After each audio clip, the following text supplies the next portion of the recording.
ఓం శ్రీ గురుభ్యో నమ. ఓం శ్రీమాత్రే నమ.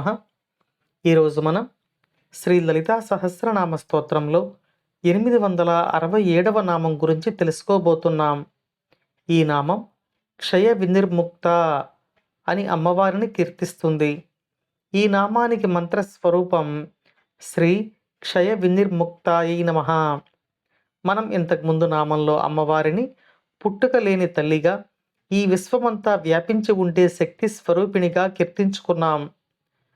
పుట్టుక లేని తల్లి ఈ నామంలో క్షయ వినిర్ముక్త అని వసిన్యాది వాగ్దేవతల చేత కీర్తించబడుతోంది.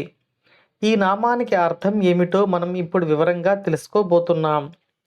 ఈ నామంలో క్షయము అంటే క్షీణించుట అని అర్థం, లేక నశించుట అని అర్థం. క్షయ వినిర్ముక్త అంటే క్షయము లేని తల్లి అని మనం చెప్పుకోవచ్చు.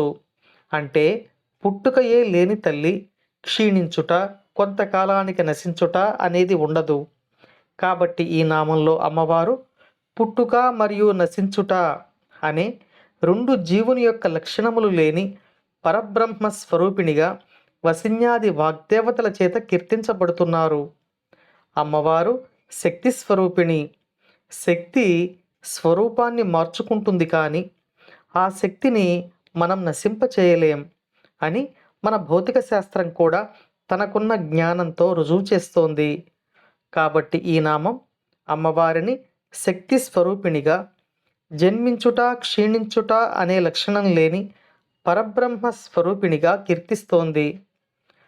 ఆ అమ్మ అనుగ్రహం మనపై ఎల్లవేళలా ఉండాలని కోరుకుంటూ, అమ్మవారి పాదపద్మములకు నమస్కరించుకుంటూ ఓం శ్రీమాత్రే నమః.